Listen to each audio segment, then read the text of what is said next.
సిచ్యువేషన్స్లో సరైన వారిని, నమ్మకమైన వారిని, మంచి వారిని, అవునా, అలాంటి వారిని ఎన్నుకోవాలను. ఎందుకంటే డబ్బులు ఇచ్చో లేకుంటే ఇంకోటి ఇచ్చో వాళ్ళు ప్రేరేపిస్తారు రకరకాలుగా. నేను నాకు ఆవిడ చెప్తుంది, వాళ్ళ ఇంట్లో 3 పార్టీ వాళ్ళు 3 వచ్చి వాళ్ళకి డబ్బులు ఇచ్చారట. ఆ ఇల్లు మొత్తం డబ్బులతో నిండిపోయిందంట వాళ్ళకి. అతను అన్న అలాంటి మంచిది కాదు, మంచి వాళ్ళని ఎన్నుకోండి.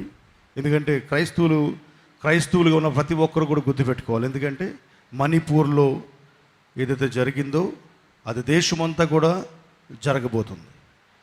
కనుక అలాంటి జరగకుండా ఉండాలంటే నీ ఓటు చాలా అమూల్యమైనది. ఎందుకంటే భారతదేశంలో మనుషులందరికీ కూడా దేవుడు ఎందుకంటే ఓటు హక్కు అనేది ఇచ్చాడు.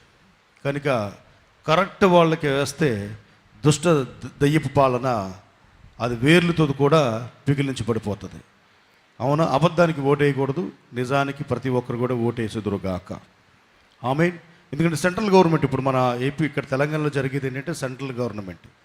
కనుక సెంట్రల్ గవర్నమెంట్లో ఎవరుంటారు? సీఎం ఉండడం, ప్రధానమంత్రి ఉంటాడు. ఏ ప్రధానమంత్రి నిలబడితే బాగుంటుందో ఆ ప్రధానమంత్రికే నీ ఓటు అనేది వేయాలన్నమాట.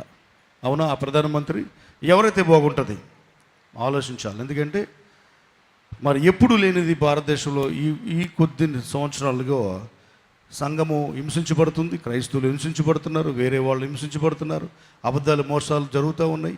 దేశమంతా కూడా నరకంతో నింపబడిపోయి ఉంది. కనుక దేవుడు మంచి నాయకులను ఎన్నుకుందురుగాక. ఆమేన్.